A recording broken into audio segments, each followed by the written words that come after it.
Most people are skeptical about conspiracy theories, but this isn't a theory.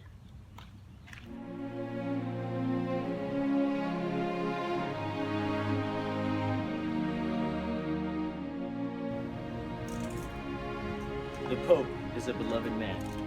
He is known for being kind and quite lovable, but what most people don't know is he's actually an evil man trying to take over the world. One of the biggest and most convincing pieces of evidence is that the words Pope and polio both begin with the letters P and O.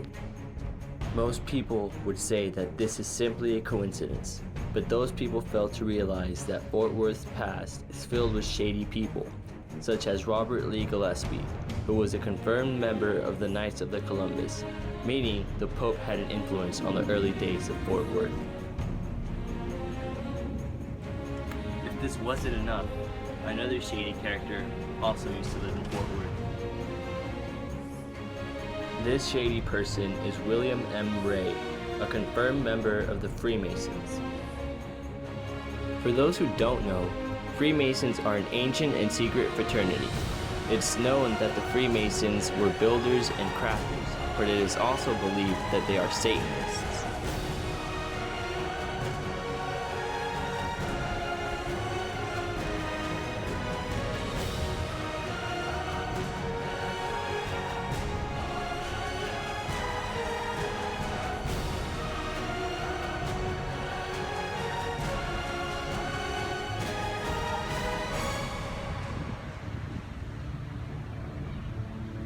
For all of you wondering, how does the Pope fit into all of this?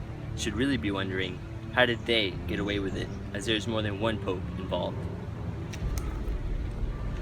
The first Pope we will be discussing is Pope Pius XI. He was Pope from February 6, 1922 to February 10, 1939. We believe it was during this time period that he was able to introduce polio into Texas, causing the first epidemic in 1937. This was done to get rid of Freemasons such as William Ray, who had died that same year. It's also worth noting that Texas was second in the amount of people infected with polio. Next is Pope Benedict XVI.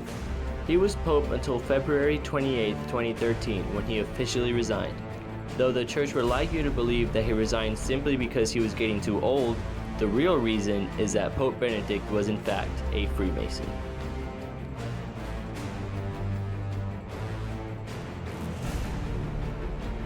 The problem with Pope Benedict being a Freemason is that the church forbid Catholics from becoming Freemasons in 1738. And as soon as they had heard that he was a Freemason, they replaced him with Pope Francis.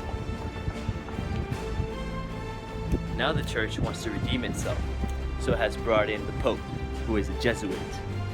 This is another society shrouded in mystery and controversy, but we don't have the time to go into that right now. All you need to know is the creators of this documentary and I are in danger. We found out that we were in danger when Samuel Ventura found out about Edward H. Weatherford. What was that?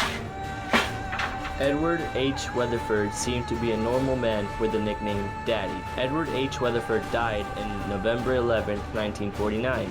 Though the cause of death was never reported, there is a high possibility that it could have been polio. The strange part about this is that Samuel Ventura has been nicknamed Daddy by Mrs. Burrell, and that he's been researching polio for Mrs. Burrell's pathophysiology class. Things become even more strange when you notice that the death date of Edward H. Weatherford has 2 9s and 2 11s. In the tragedy known as 9/11, the Twin Towers were taken down and the president at the time was George W. Bush, who happens to currently live in Dallas, not too far from me and the rest of my group members. With so much controversy surrounding George Bush, it is not too far-fetched to suspect that he is working with the Catholic Church to try and silence 4 high schoolers who are trying to reveal a secret plot to ruin the world.